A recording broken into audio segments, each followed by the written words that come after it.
cette volonté maladive de déstabiliser le Niger s'est propagée à travers le repositionnement de tous les agents de la DGSE française que nous avons chassés de notre territoire. Ils sont repositionnés au Bénin, je le dis et je le répète. Ils sont repositionnés au Nigeria. Vous savez, le fameux Thomas Gliozo, qui était le chef de poste niveau 2, ici à Niamey, qui était passé pour être juste le chef de la sécurité de l'ambassade. C'est un agent de la DGSE française. Et ce que j'ai dit est une évidence. D'accord. Je vais vous faire un peu sa biographie. Il est né le 7 juillet 1974 à Paris, 18e. D'accord. Il est titulaire d'un doctorat en droit, après avoir fait un diplôme d'études approfondies en droit comparé. Ce gars occupait le poste du chef de poste niveau 2 au Niger et il n'est pas le seul.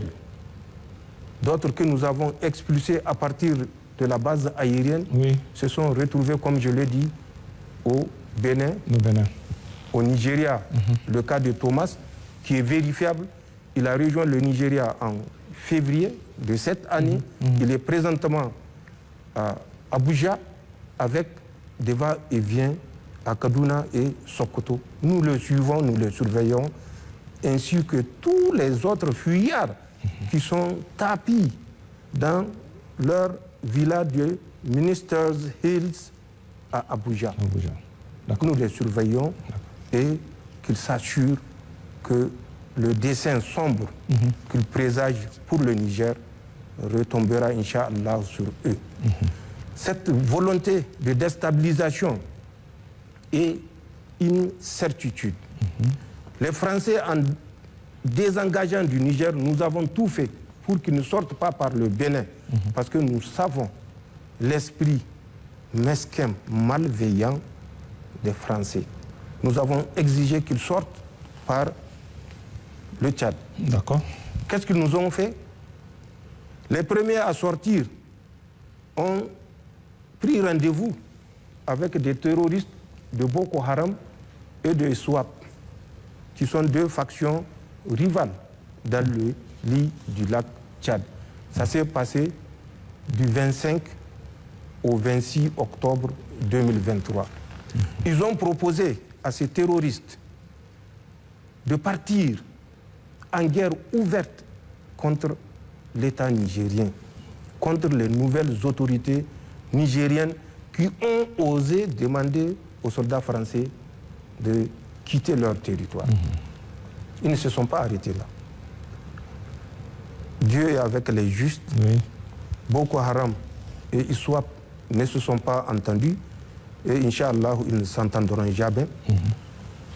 Ils ont reconduit la même manœuvre dans la nuit du 10 au 11 janvier 2024 où ils ont encore livré à travers 2 hélicoptères du matériel militaire aux terroristes de Boko Haram qui semblaient plus enclins à accepter les propositions des troupes françaises.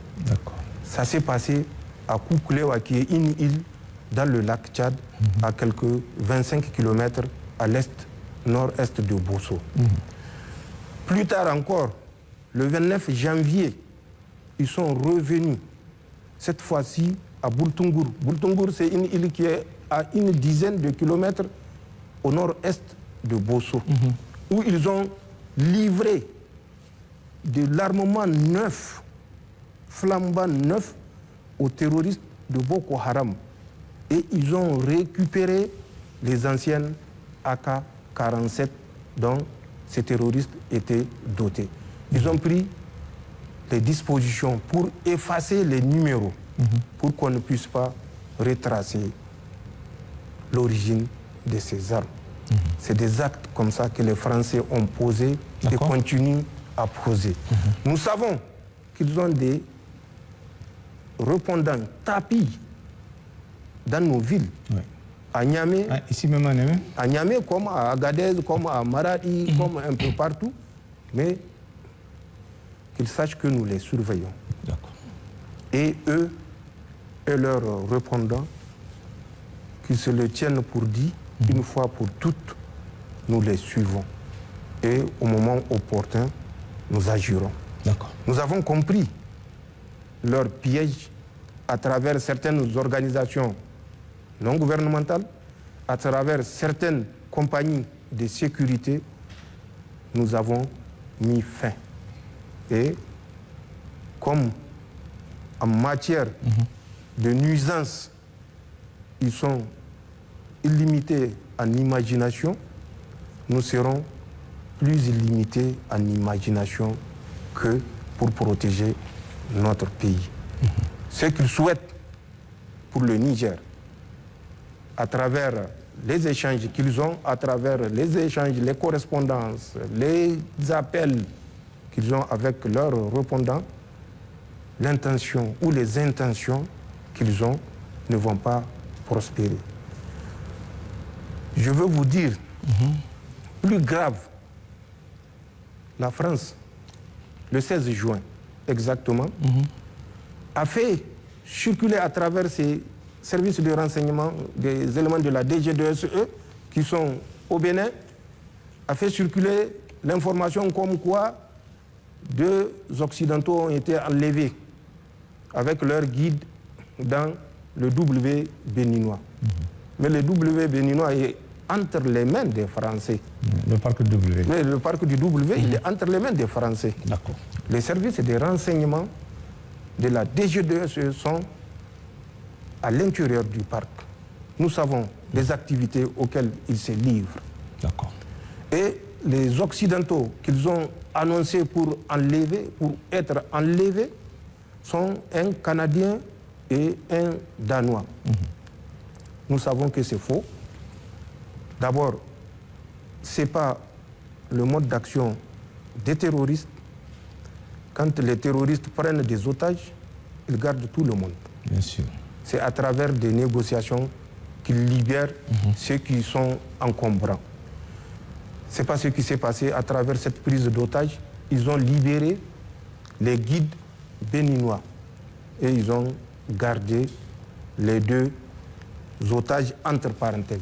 Mais nous savons que ce n'est pas des otages, c'est des spécialistes en artifice, en technique de guérilla et de combat sous bois. Ces gens ont été conduits dans la base de Fada où était l'émir Jafarou Diko, alias Émir Mahmoud. D'accord. Ils ont formé ces terroristes dans la pose des engins explosifs improvisés, dans les techniques de combat, de recherche, de renseignement. Après cette base, un certain Jules Habib et Sambo Doktoro étaient partis avec une Toyota Land Cruiser récupérer ces 2 spécialistes pour les amener vers une autre position qui était entre le village de Boulel et Boulkassi. Pour ceux qui connaissent cette zone, c'est à l'intérieur du Burkina. Ces gens étaient jusqu'à la date du 15 juillet sur cette position. Ils continuent à entraîner les terroristes alors que les Français les ont fait passer pour être enlevés par des terroristes. Oui.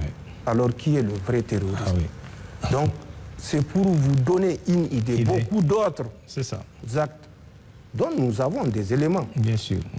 Non seulement des éléments vocaux, mais des éléments écrits pour étayer ce que nous disons.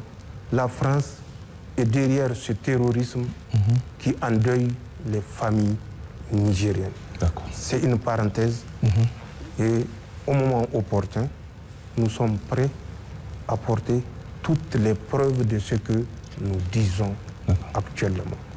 Donc, cette volonté de déstabilisation, les Nigériens doivent le comprendre, est réelle. Il n'y a rien d'imaginaire.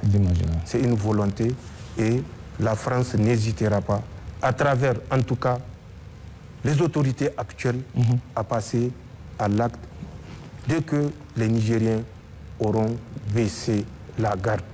Nous ne baisserons pas la garde. Le Niger sera debout, Inch'Allah.